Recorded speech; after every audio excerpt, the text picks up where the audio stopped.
Vamos fazer uma oração? Coloque sua vida aí diante do Senhor agora, amém? Fale com Ele agora, eu quero ministrar uma palavra, amém, queridos? Eu sei que o Senhor tem uma palavra para você nessa noite, uma palavra sobre a tua vida, uma palavra sobre a tua família, aleluia. Espírito Santo de Deus, nós nos colocamos diante do Senhor nessa hora, como já declaramos, Deus, o Senhor está aqui, o Senhor está movendo aqui. E, Senhor amado, nós não aceitamos, Deus, nenhuma confusão espiritual. A igreja é lugar que acolhe todas as pessoas, Deus, mas também é lugar de respeito e de reverência. É lugar, Senhor, onde nós nos entregamos com fé, com quebrantamento de coração àquilo que o Senhor tem a falar conosco. Fala conosco nessa hora, Paizinho. Toca as nossas vidas de uma forma especial.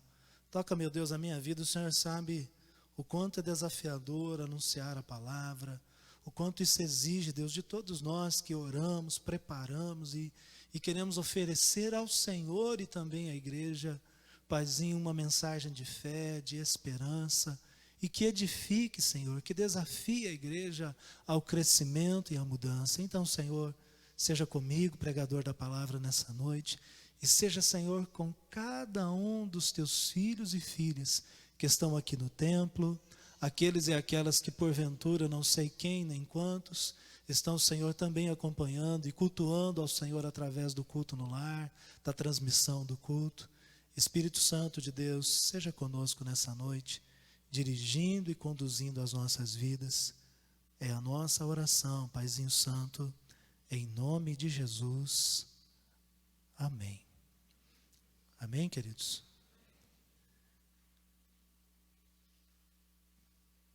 Família. Que bom que nós temos uma, não é verdade? Agora, você já parou para pensar que tipo de família você tem construído até aqui? Que tipo de história você tem construído ao longo da sua vida, da sua realidade até aqui?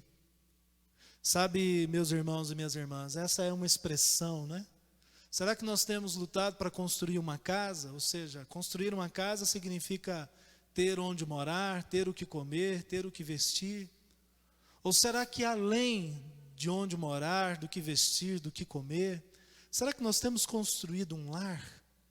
Um lar onde nós temos a alegria de relacionar-se uns com os outros, ou na verdade, na expressão correta é de nos relacionarmos uns com os outros, de entendermos as diferenças, de alcançarmos a maturidade, de expressarmos amor, de recebermos amor, de também expressar quando necessário alguma correção, recebermos correção.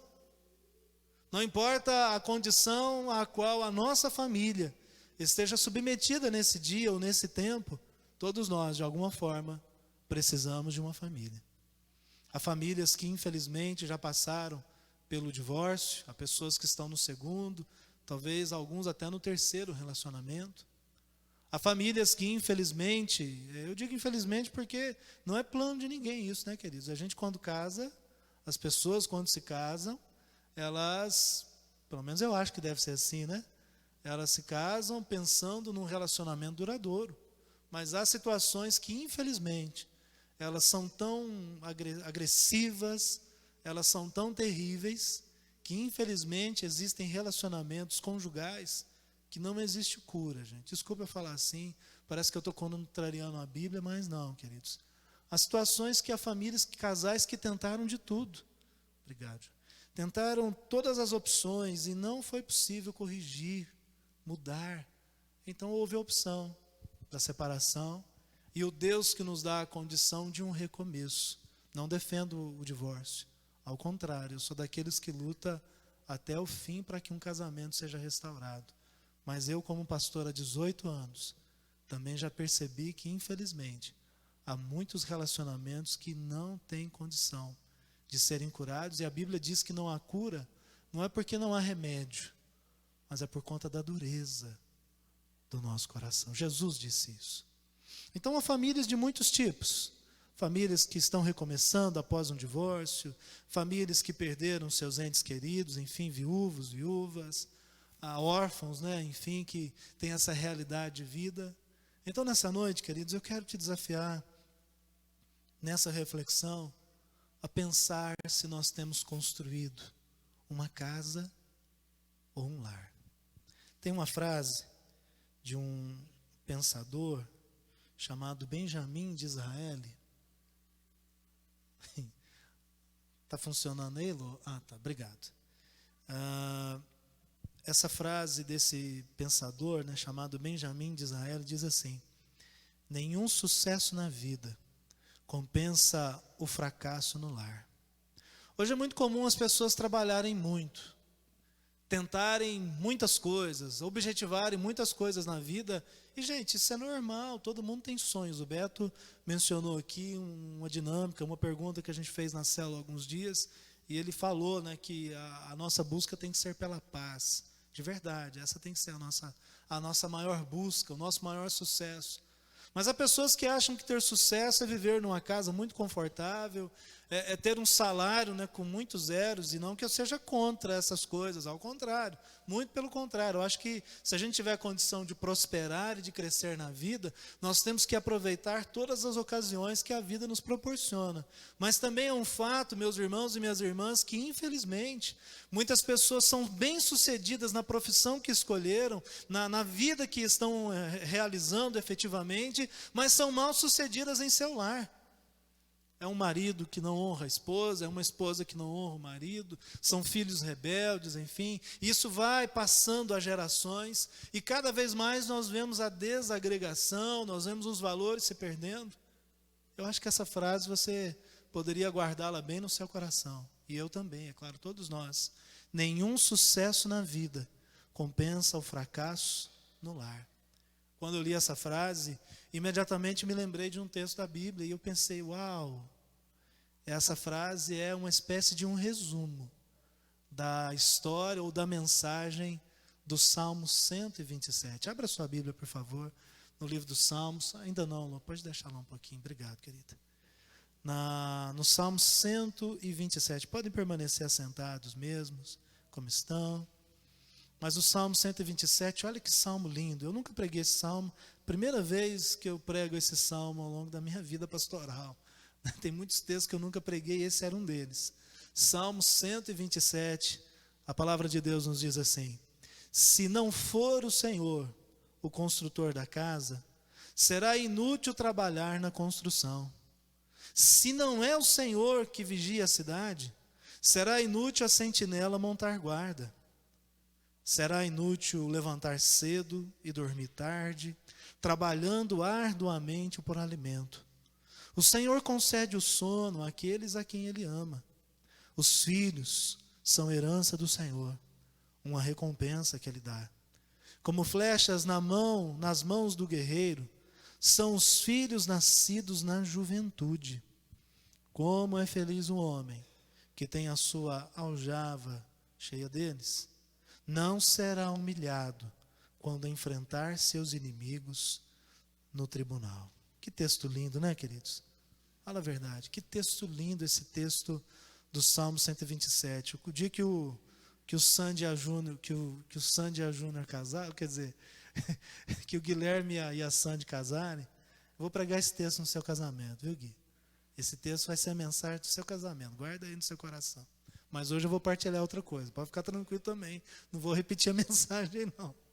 Sabe, queridos, que texto lindo esse salmo, porque ele vai mostrar para nós que esse mundo impregnado por sucesso, por aparência, por conquistas, realizações pessoais, pelo status pessoal, não, meus irmãos, esse texto está mostrando para mim e para você que esse mundo repleto dessa sensação de prazer, é o prazer de alimentar-se, é o prazer carnal, né? Quem fuma, quem bebe, enfim, é o prazer da sexualidade, os inúmeros prazeres que o mundo de hoje coloca, alguns deles lícitos, alguns ilícitos, alguns que a gente precisa aprender a controlar, porque nós não podemos ser escravos dos prazeres, mas como a própria definição de prazer, ou seja, prazer é algo além da nossa circunstância, é algo que agrega valor àquilo que nós estamos vivendo. Então, nós não podemos viver apenas em busca de prazer. Uma das questões do vício, por exemplo, de uma pessoa que fica dependente de vício, de uma droga, por exemplo, é porque a droga traz uma sensação de prazer e a pessoa fica viciada naquela sensação e quer ter aquela sensação o tempo todo. Mas nós sabemos, gente, que a vida não é feita de sensações. A vida não pode ser construída a partir de sensações, porque, amados irmãos e irmãs, toda hora a gente tem uma sensação diferente, não é? Um sentimento diferente. A nossa vida precisa ser vivida a partir de escolhas, a partir de decisões. Aliás, vale a pena dizer que a vida cristã, ao contrário do que muitas pessoas pregam, ao contrário do que muitas vezes está dentro de nós, a vida cristã não pode ser baseada em sentimentos. Porque o sentimento é assim: hoje eu amo a igreja, hoje eu amo a Bíblia, hoje eu estou no fogo da oração, eu estou orando mais do que Suzana e João Wesley, mas eu estou sentindo, aí amanhã eu não senti de orar, amanhã eu não senti de ler a Bíblia, não senti de ser fiel à minha esposa, não senti de ser fiel ao meu marido, que é a mulher e o homem, eu senti que eu não quero ir na escola. Aliás, tem muitos alunos que sentem isso, né? Segunda-feira eu estou sentindo que não é dia de ir na escola. Enfim, se a vida da gente for baseada em sentimento, toda hora a gente está mudando. A nossa vida tem que ser baseada em decisões, e decisões inadiáveis, inabaláveis. E nós precisamos também aprender a conviver com as consequências das nossas decisões. Isso é vida, gente. Esse mar de rosas que a gente acha que é a vida, ou que muitas pessoas costumam impregnar a sua mente, ela não é realidade, gente. A realidade é que nós precisamos aprender a escolher. O Salmo 127, ele é uma expressão de Deus para mim e para você, para mostrar que nós não podemos viver prioridades invertidas nas nossas vidas. O Salmo 127 é uma revelação de Deus dizendo assim: vocês precisam realizar, enfim, planejar prioridades reais e não viverem de forma invertida, ou seja, em busca de coisas que que dão a autossuficiência pretensiosa, mas que são falíveis, que são limitadas e que jamais, em tempo algum, conseguirão preencher o vazio da alma que muitos de nós carregamos ao longo de toda a nossa vida. O Salmo 127, queridos, ele mostra para mim e para você que existe uma futilidade muito grande em tentar ser autossuficiente de Deus. Tanto que o salmista diz: é inútil trabalhar se o Senhor não estiver com você, é inútil guardar a cidade se Deus não guardá-la. Aliás, só um parênteses aqui sobre guardar a cidade. Hoje eu fui no sepultamento do pai da Sioneiva, e aí eu fiquei observando o cemitério. E enquanto havia lá o sepultamento, depois a gente ficou lá vários minutos, né, conversando com o pessoalzinho lá, Sioneiva, o Ângelo, estava lá o Du, a Regiane, enfim, o Jurandir e a Márcia, vários irmãos lá. E teve uma hora, a Ju, né, também estava comigo, eu até comentei isso com ela. Eu comecei a olhar as construções do cemitério. Sabe o que me chamou a atenção lá na construção do cemitério? É que a maior parte das janelas das casinhas do cemitério tem grade. Mas, gente, até no cemitério você tem que pôr grade na janela, você tem que pôr grade na porta. Eu fiquei pensando assim: mas meu Deus, nem quem está descansando pode descansar em paz. Daqui a pouco a família vai ter que pôr um sistema de monitoramento e alarme nas casas, nas construções. Desculpa, estou brincando com uma coisa séria, gente, mas, meu Deus, nem no cemitério. Então a gente pensa assim: vamos encher a nossa casa de câmera, de cerca elétrica, de alarme. Olha, é importante a gente ter o nosso passo de preservação da vida. Mas se o Senhor não guardar a nossa casa, como diz o texto do Salmo 127, será inútil. É inútil. É inútil trabalhar muito. E tem muita gente trabalhando tanto, mas não desfruta daquilo que ganha. E desfrutar, gente, eu sonho com isso. Se você quiser sonhar comigo, um dia eu quero tirar férias lá nas Bahamas, praia o dia inteiro, aguinha de coco. Eu nem gosto de água de coco, é só para tirar foto. Aguinha de coco, eu nem gosto, mas é só para tirar a foto e postar nos status. Bahamas, eis-me aqui, uhul. né? Gente, mas é lá, a gente pode sonhar com essas coisas, mas, sabe, desfrutar às vezes é você ir tomar um sorvete com a sua família na praça. Você não tem dinheiro para viajar, mas um sorvetinho será que tem? Nem que seja uma vez por mês. Economiza lá, leva as crianças, né? Dura se tem 19 filhos, né? Mas as famílias é tudo pequeno hoje. Pega os filhos e vai lá comer um lanche. Senta lá, faz aquela farofada. Tem muita gente trabalhando, já não tira um dia de descanso. Eu nunca tirei férias na vida, eu até arrepio quando eu ouço essas coisas. E a pessoa, quando fala isso, ainda acha que é vantagem dizer isso. Não é, gente, o que adianta trabalhar e não desfrutar, ainda que seja o mínimo possível, daquilo que você tem lutado. Então, o salmista diz: será inútil trabalhar, levantar cedo, se o Senhor não estiver com você. Prioridades invertidas. Depois o salmista fala ainda, que fala sobre os filhos, né? E aí esse texto é lindo demais. É uma expressão linda, né, de ter filhos, de criar filhos. O salmista está dizendo assim, olha, os filhos é uma geração que os pais precisam levantar de homens e mulheres que sejam fiéis ao Senhor, adoradores que o adorem. Não, pode deixar lá, eu estou ainda só na introdução da mensagem. São adoradores e adoradoras que precisam servir ao Senhor, precisam entregar a sua vida ao Senhor, que precisam ter intimidade com Deus. A história que nós vamos deixar, né, o legado que nós vamos construir, pode ser uma conta bancária, né, aquelas, como é que é o nome quando a pessoa morre e tem bens lá, o inventário, né, um inventário bem cheio de muitas coisas para os seus herdeiros, para as suas herdeiras, mas o maior legado que de fato eu e você precisamos deixar, meus irmãos e minhas irmãs, é o caráter, é a integridade, é a hombridade, que homens e mulheres estão perdendo, quanto muito mais no século 21, o tempo que nós vivemos. Por isso que o salmista diz que os filhos são uma herança do Senhor. Quando a gente olha para esse salmo vai apresentar para nós duas coisas que eu quero trabalhar ainda, pode ficar tranquilo. Antes, eu vou terminar mais cedo que a Ordália terminou domingo, tá? Ela não está aqui, eu vou falar dela. Vou terminar um culto mais cedo do que a Ordália terminou domingo. Pode ficar tranquilo, tá bom? Ou não, né? Oh, meu Deus. Esse texto apresenta para nós, então, duas perspectivas, e eu quero trabalhar assim de forma objetiva com vocês. Já falei um pouco delas, mas eu quero aprofundar um pouco mais. O salmista, na primeira parte dos Salmos, no Salmo 127, 1, 2 e 3, ele mostra para nós que a autossuficiência é uma construção angustiante e cansativa. Ser autossuficiente de Deus, viver uma vida independente de Deus, é uma vida cansativa, é uma vida angustiante. A maior parte das traduções que vocês devem ter aí da Bíblia fala que é vão, será em vão.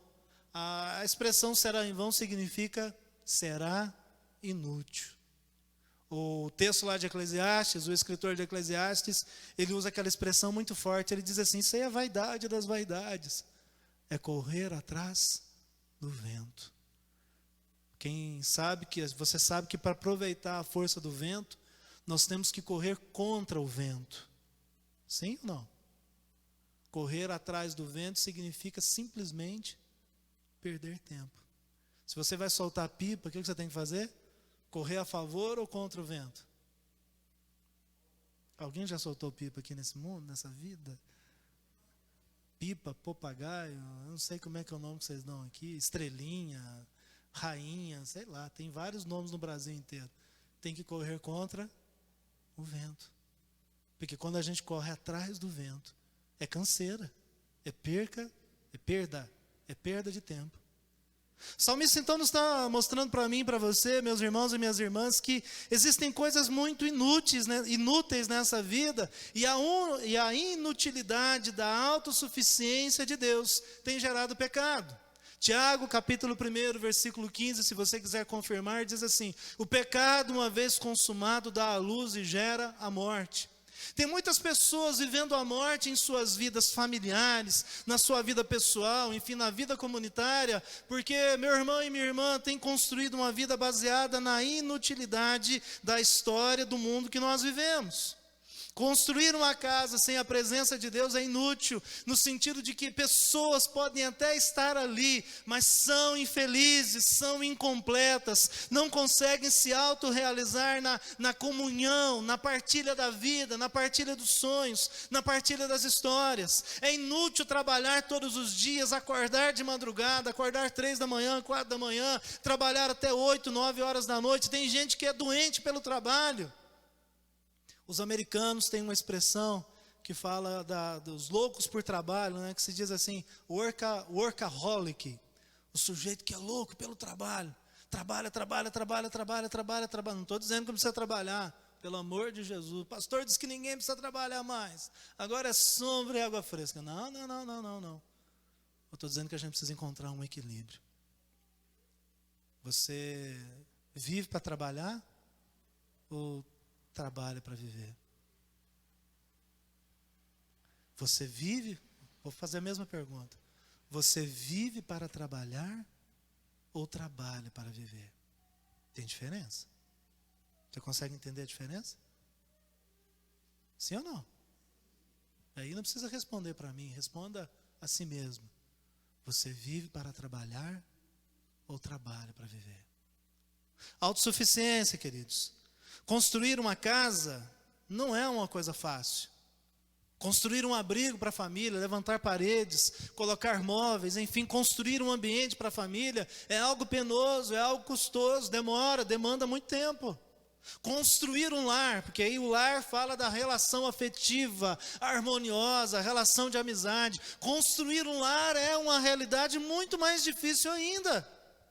Então o salmista não está dizendo que nós não precisamos trabalhar, mas ele está dizendo que será inútil construir uma casa ou construir um lar sem a presença de Deus. Será incompleto, será imperfeito, e infelizmente o que nós vamos ver é a morte sendo manifesta, a realidade do distanciamento, não só o distanciamento social, mas o distanciamento emocional, o distanciamento de sonhos, de planos e propósitos, sendo uma verdade, uma realidade triste de muitas vidas e de muitas famílias. Sem a presença de Deus, queridos, é inútil o sistema mais moderno de monitoramento, o sistema mais moderno, enfim, de controle de pessoas. Hoje, eu e a Ju, nós vivemos uma relação tão tranquila, mas eu vejo muitos casais toda hora mandando mensagem um para o outro, dizendo assim, onde você está?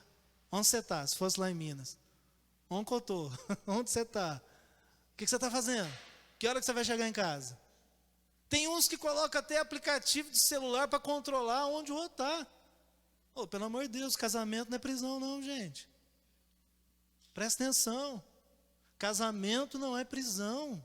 A Bíblia diz lá em 1 João 4, que quem ama é livre do medo, porque o verdadeiro amor lança fora todo o medo. Mas tem gente que quer controlar o casal, né, o marido, a esposa. Sabe, vou te contar uma coisa. Pode ter GPS, pode ter aplicativo, pode ter mensagem o dia inteiro. Se a pessoa quiser ser infiel a você, ela será. E às vezes está conversando com você e beijando outra. Tomara que não seja verdade o que eu estou dizendo, né? Meu Deus do céu. Isso aqui não está no meu esboço, não. Cala a boca, não vamos falar essas coisas, não. Sabe, queridos?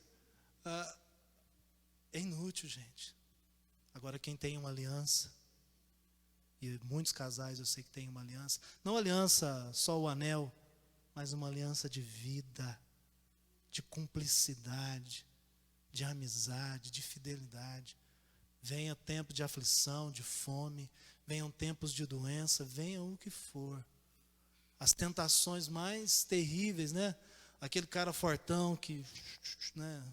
Vou parar com isso aqui. Mexeu de baixo. Eu ainda vou ficar fortão um dia ainda vou nada, eu não mexo com essas coisas não. Até queria, mas não, deixa pra lá. Aquele cara garboso, né? Cabelo assim, né? Furinho no queixo, ou aquela, né, 1,90 m, bonitona também, cabelo para... 1,90 m não precisa tudo isso, né? 1,70 m, né? Cabelo para lá, cabelo para cá, não é? As tentações mais difíceis, gente. Mulher não tem a mania de ficar mexendo com o cabelo para lá, para cá, assim? Ou não? Não? Desculpa aí, eu estou mexendo com vocês, tá bom, desculpa. Sabe, queridos, pode vir a tentação que vier. O casal que é firmado em Deus, numa aliança de vida, permanece fiel. Amém, queridos? Então é inútil querer controlar as pessoas. É inútil querer trabalhar, volto de novo no tema do trabalho. Querer trabalhar sem a bênção de Deus, porque, diga comigo assim, por favor, nosso Deus concede descanso e, por consequência, sustento àqueles que dependem dele para realizar aquilo que sem ele não podem fazer sozinhos. Não é um princípio bíblico? Busque o reino de Deus, Mateus 6,33. Busque o reino de Deus e toda a sua justiça, e todas as outras coisas vos serão acrescentadas. Eu cansei de ouvir testemunhos de pessoas que falam assim: pastor, ora para Deus abrir uma porta de emprego. E aí a igreja ora, a gente ora, e aí o irmão ou a irmã começa a trabalhar, aí some da igreja. Aí um dia você encontra com essa pessoa e fala assim: ô fulano, está sumido. Aí a pessoa fala assim: nossa pastor, estou trabalhando tanto, agora não tem tempo mais de ir na igreja. Não dá vontade de orar para ficar desempregado de novo? Quando estava desempregado, orava, jejuava, vinha no culto, ia na célula, acampamento, fazia de tudo e não faltava nada. Aí começou a trabalhar, larga Deus de lado. Não é uma prioridade invertida? Sim ou não, queridos? Às vezes a gente não faz isso. Tomara que não nós, né? Os irmãos lá da outra cidade, nós aqui não, né? Esse é um problema lá de Assis, Cândido Mota não, amém, queridos? É um problema lá de Palmital, Cândido Mota não, amém, queridos? Tomara que não tenha ninguém de Assis, de Palmital. Tem? Então não é problema de Assis também não, é problema lá de São Paulo. Ai meu Deus, deixa lá para a França, lá para fora do país. Ai meu Deus, tem que tomar cuidado com a cidade que eu falo. Sabe, queridos, né? Tem gente assistindo aí também, desculpa aí se eu falei de você, Deus abençoe. Sabe, gente, é inútil essas coisas, gente, é inútil. A gente precisa viver essa vida com Deus e entender que Ele guarda cada um de nós. A gente às vezes trabalha tanto, né? E eu acho que eu coloquei esse texto aí, Lô, passa o versículo fazendo favor. Segunda carta de Pedro, capítulo 3, versículo 10 e 11, o texto nos diz assim: o dia do Senhor virá como um ladrão. Os céus Pode passar, fazendo favor, Lô, não sei se travou aí. Os céus desaparecerão com um terrível estrondo. Isso. E até os elementos serão consumidos pelo fogo, e a terra e tudo que nela há serão expostos. Visto, portanto, que tudo ao redor será destruído, a vida de vocês deve ser caracterizada por santidade e devoção. Então, você vai lutar para ter vários carros, casas, isso ou aquilo, né? Várias roupas. Tem gente que não é ficcionado com carro e com casa, tem gente que gosta de ter 50 pares de sapato. Tem centopeia, né? 50 pares de sapato é para 100 pés, né? Então, tem gente que gosta de não tem nada contra essas coisas não, tá, gente? É só para reflexão. É um monte de roupa, né? Você faz lá uni, dunité, salamé, minguê, né? Escolhido foi você. Eu quero comprar um monte de camisa assim, basiquinha, preta, para todo dia eu usar uma camisa igual. Eu vou lá no armário, vou lá e pego, não preciso me preocupar com que roupa que eu vou escolher. Já está lá o que eu tenho que vestir. Mas isso é coisa minha, tá? Da minha chatice particular aqui. Sabe, queridos, a gente às vezes quer tanto, e o texto diz assim: todas essas coisas serão destruídas. Jesus falou que não ficará pedra sobre pedra. Mas a gente quer ganhar, né? A gente quer construir, a gente quer fazer. Não, pastor, não vou fazer mais. Não, faça. Mas faça com a presença de Deus em sua vida. Amém, queridos? Não faça sozinho. Faça com a presença de Deus ao seu lado. Infelizmente, o senso da autossuficiência, o distanciamento espiritual de Deus, gerou vazio existencial. Então as pessoas querem ter, querem fazer, querem enfim ser, né, a aparência da vida, a aparência do mundo, e acabam perdendo aquilo que tem de mais valor. Lá em Mateus 16, 26, o texto diz assim: que vantagem há se o homem ganhar o mundo inteiro e perder a sua alma? Passa aí para mim, Lorena, fazendo favor. O meu negócio aqui está descarregado. Que vantagem há em ganhar o mundo inteiro, mas perder a vida? A versão da NVT. E que daria o homem em troca da sua vida? Você talvez já tenha acompanhado pessoas no leito de morte, sejam jovens, sejam idosos, enfim, que a única coisa que eles e elas pedem diante da iminência da morte é: eu gostaria de ter a chance de fazer as coisas diferentes ao longo da minha vida. Talvez você já tenha ouvido alguém dizer isso. Talvez alguém do seu convívio que infelizmente morreu. As pessoas, elas às vezes esperam uma última hora para dizer assim: nossa, eu podia ter criado meus filhos, eu podia ter feito algo diferente, eu podia isso. E diante da iminência da morte, choram a oportunidade que não terão de volta. Então não perca tempo, queridos.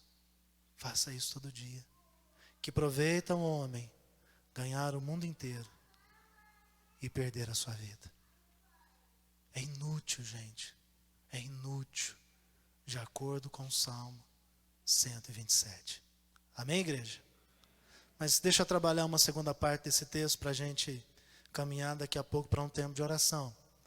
O salmista aí nos versículos 3 em diante, ele faz uma inversão radical. Ele sai daquilo que é inútil, ou seja, trabalhar muito, construir a casa, guardar a cidade sem a presença de Deus. Lembra sempre, essas coisas são inúteis sem a presença de Deus. Ele sai dessa imagem e aí ele passa para outra imagem. Aí ele começa a trabalhar a imagem da família. Quando ele fala da cidade, quando ele fala do trabalho, o salmista está trabalhando o nosso senso de uma prioridade com a construção do mundo externo.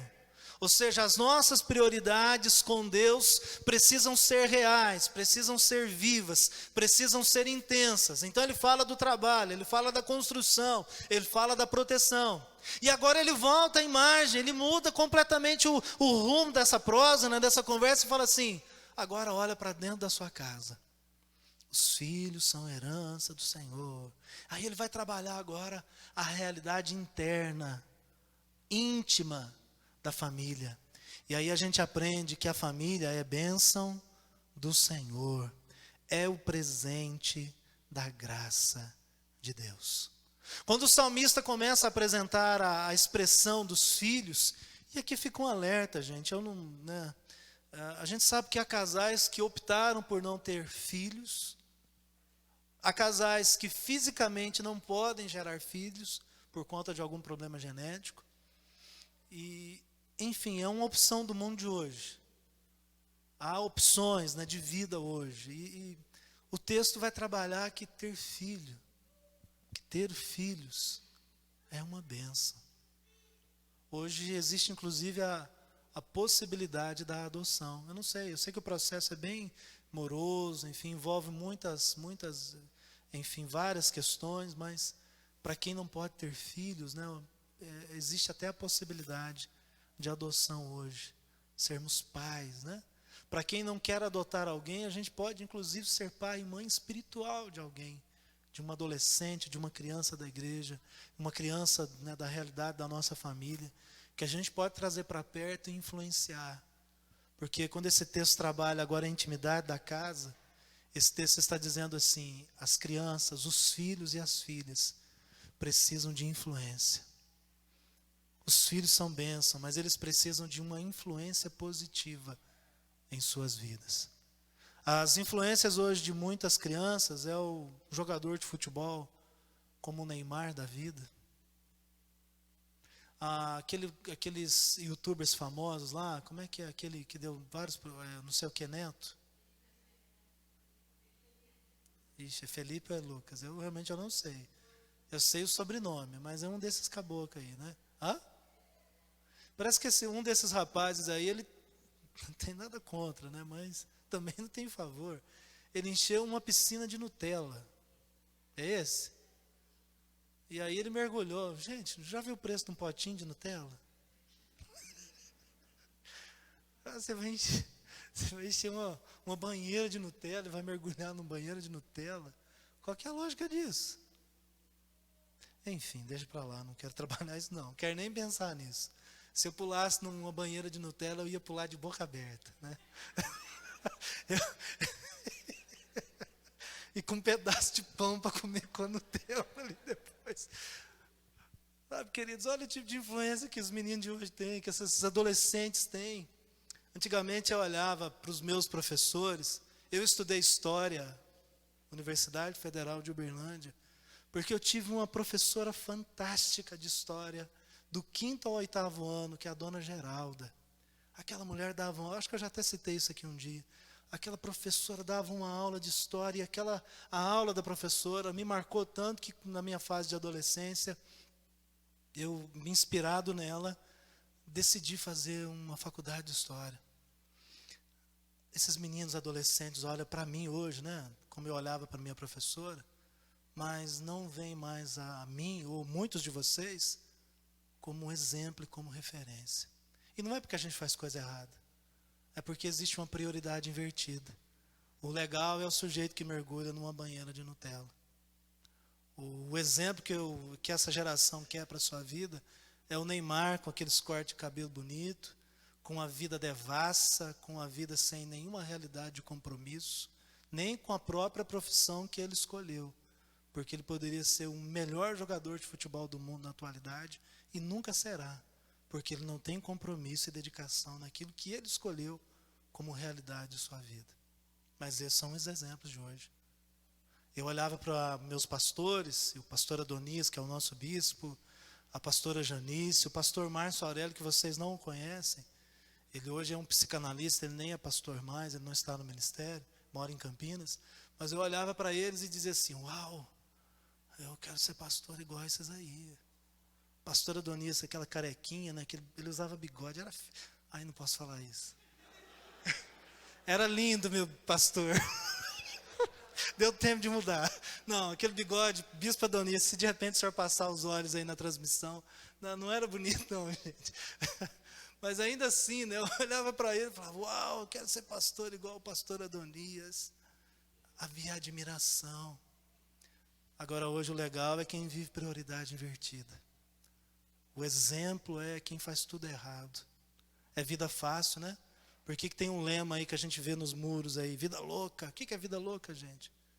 Vida sem responsabilidade, vida sem compromisso, é a vida escrava do prazer de um vício.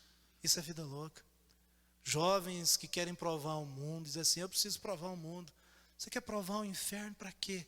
Se você sabe que não presta. Provar o inferno com que razão? Provar o que não presta com qual motivação? Carnalidade e prioridade invertida. Eu nunca achei que alguém ia dizer que me odiava.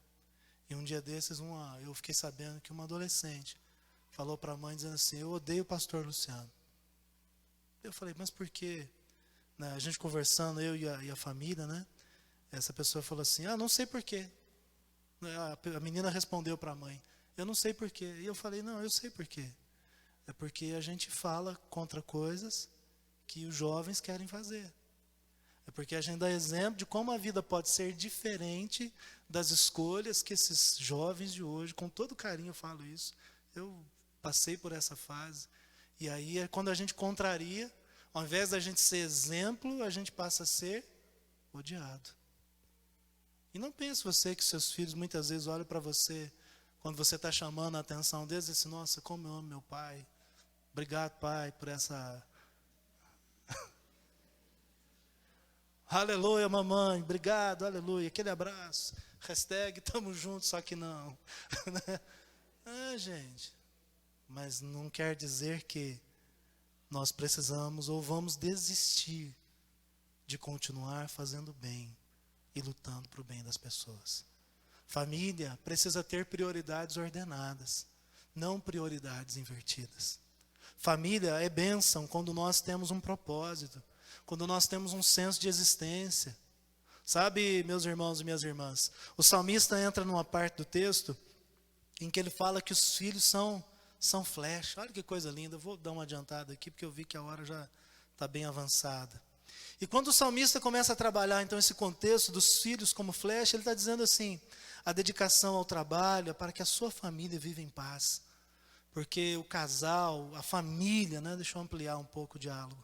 A família que vive um equilíbrio na sua relação, independente de ter muito ou de ter pouco, porque a questão não é a quantidade das coisas que nós temos, mas é a maneira como nós escolhemos viver. É isso que esse salmo está nos dizendo. Esse texto então nos diz que família é bênção quando a gente entende a amizade, a cumplicidade, a concordância, a provisão. Quando o casal, pai, mãe, ou se é um casal que infelizmente está separado, enfim, só a mãe, ou as famílias, né? A gente sabe, por exemplo, que há pais que abandonam suas famílias, há mães que abandonam suas famílias, enfim, o modelo que você está vivendo, você e seus filhos e suas filhas, seja qual for o seu modelo, ou casais, né, que não têm filhos. Vamos pensar então nesse equilíbrio da vida.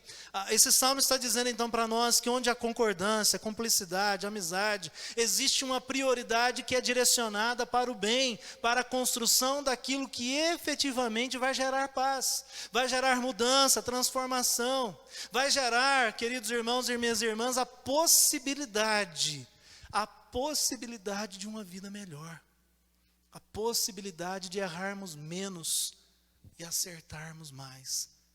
Então o salmista começa a trabalhar o texto e nos mostrar que nós precisamos aprender a viver uma doutrina bíblica chamada a doutrina do contentamento. Eu acho que está aí, Lô, fazendo favor, que está baseado lá no texto de Filipenses 4, de 11 a 13. Paulo, né, o Beto já citou aqui na abertura do culto, mas eu faço de novo referência ao apóstolo Paulo. Filipenses 4, de 11 a 13, diz assim: não digo isso por estar necessitado, pois aprendi a ficar satisfeito com o que tenho. Sei viver na necessidade e também na fartura. Aprendi o segredo de viver em qualquer situação de estômago cheio ou de estômago vazio, com pouco ou com muito. Essa é a NVT, né? Posso todas as coisas por meio de Cristo que me dá forças. Na versão do Almeida, revista atualizada, enfim, a maioria das Bíblias diz: posso tudo naquele que me fortalece. É a versão mais conhecida dessa tradução bíblica. Isso é a doutrina do contentamento, é a gente aprender a viver bem com aquilo que a gente tem. Amém, queridos? Viver bem com os seus filhos. Você já deu uma olhada nos seus filhos hoje? Uma boa olhada, assim? Ontem eu olhei para 14 adolescentes que estavam na minha casa, eu senti um orgulho daqueles meninos ontem. Estavam lá em casa numa reunião que a gente fez ontem. Eu olhei para eles assim em determinado momento, meninas lindas, meninos assim fantásticos. Eu falei, uau, os pais desses meninos e dessas meninas devem ser muito orgulhosos, porque são gente boa demais da conta. Né, Vilma? A Vilma está ali, você está de máscara, não dá para ver o sorriso, mas está sorrindo com os olhos, eu vi. Sabe, gente preciosa, valiosa. Você já deu uma olhada para o teu esposo aí, ou para a tua esposa hoje? Uai, dá uma olhada aí. Gente do céu, não tem ninguém melhor para estar do meu lado do que o meu esposo, do que a minha esposa, não é? Não é? Ah, pastor, eu não sou casado. Então olha para um amigo e fala assim: uau, essa companhia é maravilhosa. Esse amigo aí, essa amiga que Deus pôs na minha vida. Sabe, gente? Isso é contentamento. Quando você for embora, se for de um carrão 2023, acelere e fala, aleluia. Mas se for num carro 75, pneu bem gás, fala assim, glória a Jesus por esse Poisec. É assim, gente. A Bíblia diz que nem Salomão, em toda a sua glória, dirigiu um Fusca. Amém? Nem Salomão. Amém, queridos?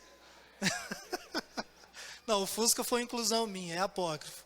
Mas lá em Mateus 6 diz assim, nem Salomão em toda a sua glória. Aí você pode acrescentar, nem Salomão em toda a sua glória teve a esposa como a minha. Nem Salomão em toda a sua glória teve filhos como os meus. Nem Salomão em toda a sua glória participou de uma igreja como a nossa. Amém, queridos?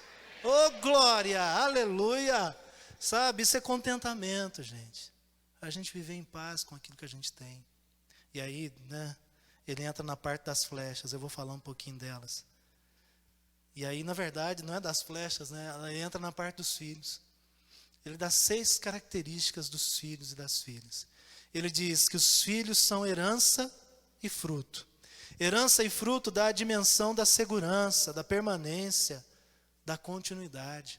Filho é flecha porque é o resultado da bênção de Deus. É resultado da graça de Deus nas nossas vidas ali. É a vida que se revela, é a vida que se renova.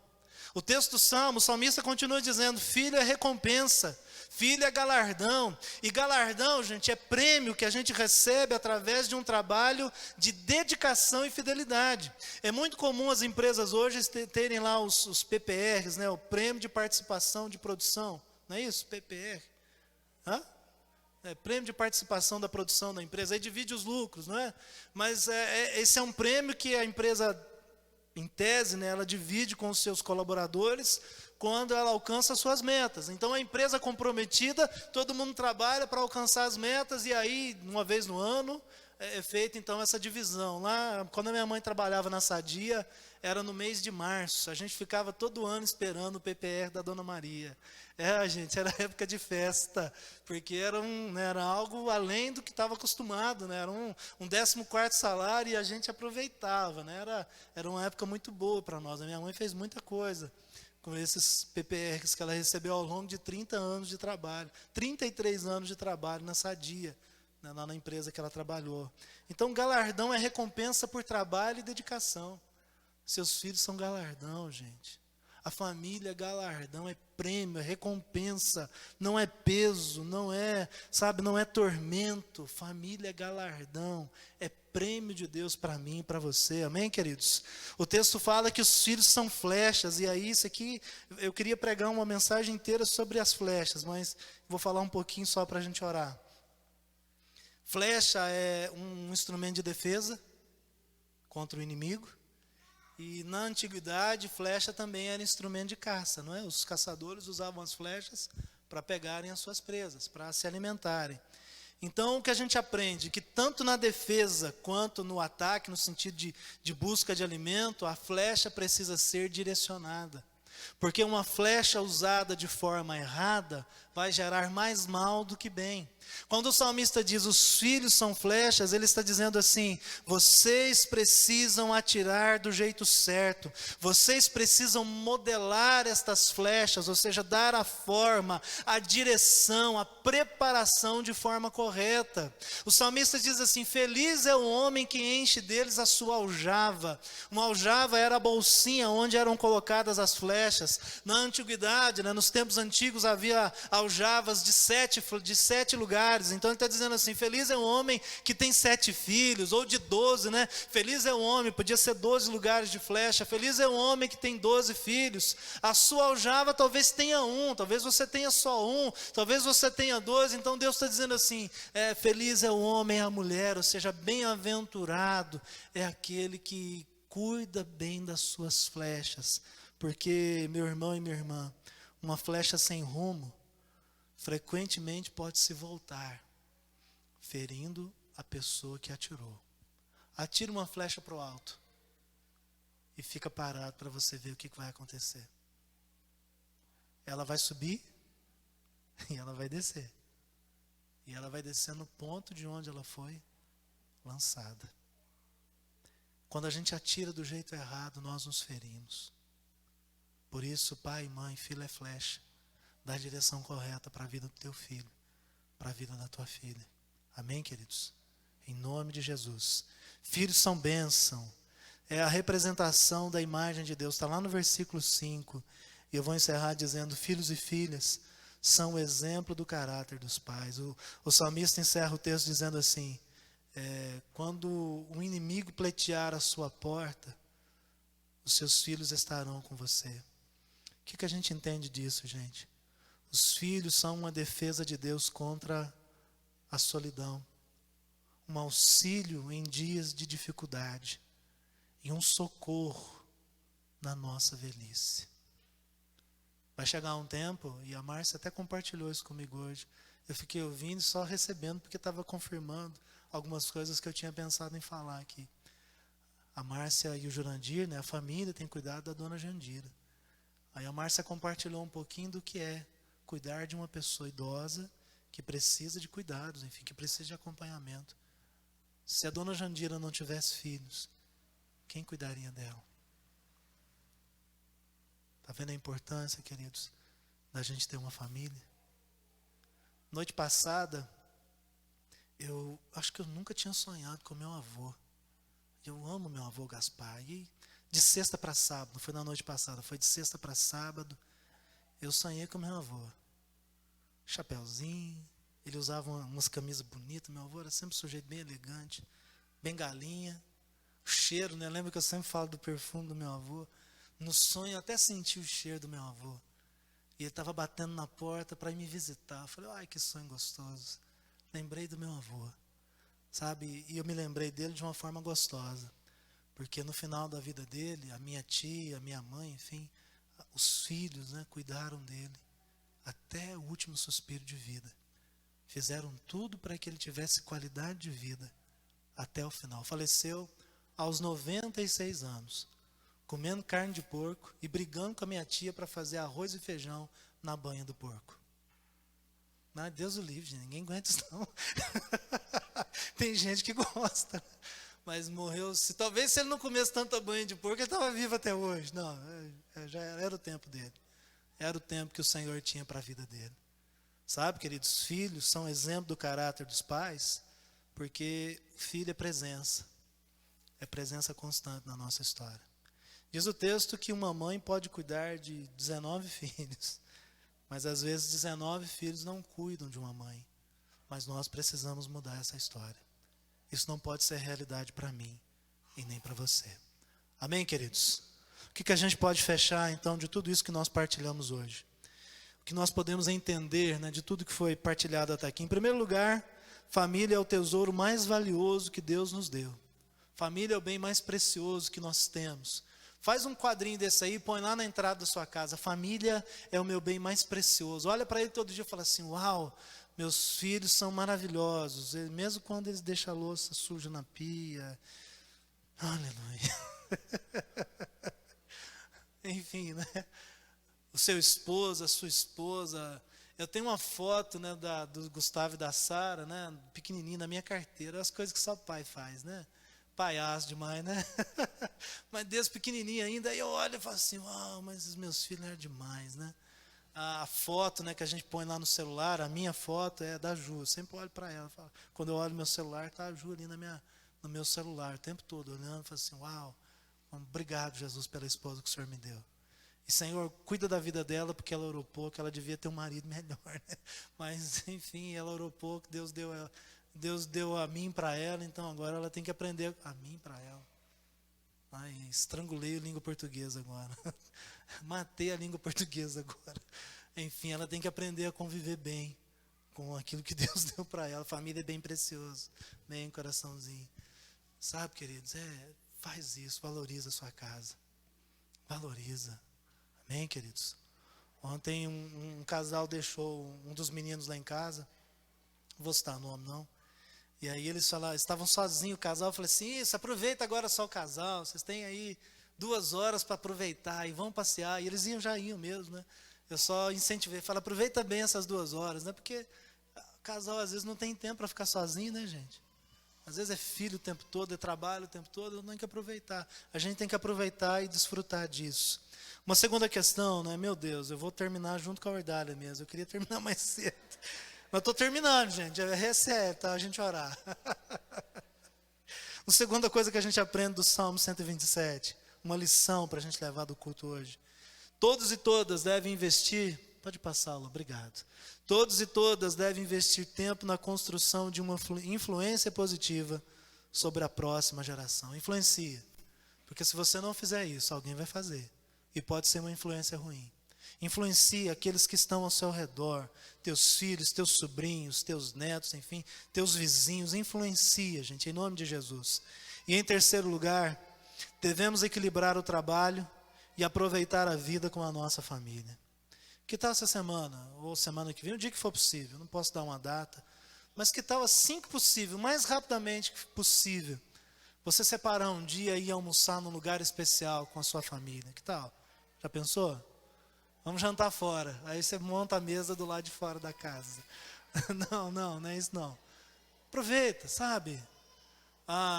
Eu sei que não está fácil, a questão financeira está difícil, mas reúne lá seu esposo, teus filhos, teus sobrinhos. Eu queria tanto que os meus sobrinhos estivessem aqui perto de mim, eu amo tanto aqueles, né? Os da Ju, da família da Ju, um pouquinho mais distante. Os filhos do meu irmão são um pouquinho mais próximos. Então, o João Vitor e a Gabi, eu queria tanto poder estar com eles aqui, levar lá em casa, levar para jogar bola, enfim, aquelas coisas que tio faz com o sobrinho, né? Eles estão longe, estão 550 quilômetros. Talvez os seus estejam mais perto, né? Então, chama os teus sobrinhos aí, os teus netos, vai, passa um dia em família, faz um piquenique. Vai lá no Parque Buracão, coloca lá uma toalha. Se as formigas pinicar, glória a Deus pelas formigas, mas aproveita, gente, aproveita. A vida está passando muito rápido. E a vida passando rápido e a gente não tem desfrutado daquilo que ela tem de melhor, que não é a condição financeira, mas que é a companhia das pessoas que nós amamos. Amém, queridos? Faça isso um dia desse, quando possível, faça isso. Em nome de Jesus. Eu quero encerrar dizendo mais uma vez, né? Nenhum sucesso na vida. Isso, obrigado, Lô. Nenhum sucesso na vida compensa o fracasso no lar. Assim, podemos entender sem dúvida alguma que pela graça de nosso Deus, todo e qualquer suposto fracasso na vida será compensado por nosso Deus se tivermos sucesso em nosso lar. Eu vou encerrar contando a história, citando alguns pontos da história de uma mulher, que talvez as pessoas olhassem para ela e dissessem assim: é só uma dona de casa, é só uma mãe de muitos filhos. Uma mulher que eu até brinquei quando eu fui orar com o Danilo e com a Isabela, uma mulher chamada Susana Wesley. Ela teve 19 filhos. Nem todos os filhos dela cresceram até a fase adulta. Mas essa mulher que era dona de casa, talvez alguém dissesse assim, foi uma pessoa imprestável, porque não fez uma faculdade, não escreveu um livro. Essa mulher, ela não foi bem sucedida, porque ela morreu pobre, a casa dela pegou fogo, enfim, um monte de coisa. Mas essa mulher, que talvez aos olhos da sociedade da época fosse um fracasso, cuidou dos seus filhos e deu a eles a dimensão do que deveria ser um homem e uma mulher de Deus. 2 desses filhos, John e Charles Wesley, mudaram a história da Inglaterra. Ela não fez uma faculdade. Aparentemente, ela não tinha dinheiro. Aparentemente, ela era alguém falava assim, é só uma dona de casa. É só uma pessoa que não vai fazer muito nessa vida.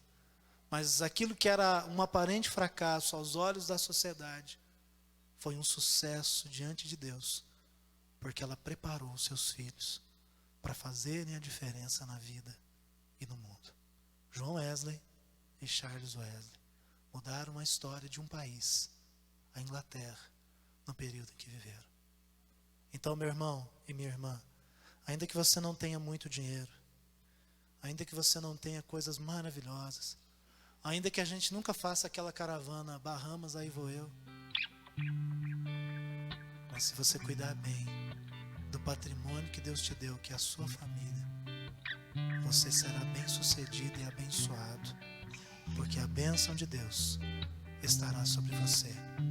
E filho é aquela história, né? Filho nunca cresce. Pode ter 5 anos, pode ter 50 anos. Eu soube que aqui em Cândido Mota tem um senhorzinho de 112 anos que tem uma filha de 94, uma coisa assim, que ainda vive. Parece que saiu no jornal Atenção essa semana, ou semana passada. Já pensou? Um sujeito de 112 anos que tem uma filha ainda de 90 e poucos anos viva, independente da idade. Filho é sempre filho, pai e mãe serão sempre pai e mãe. Construindo uma casa ou construindo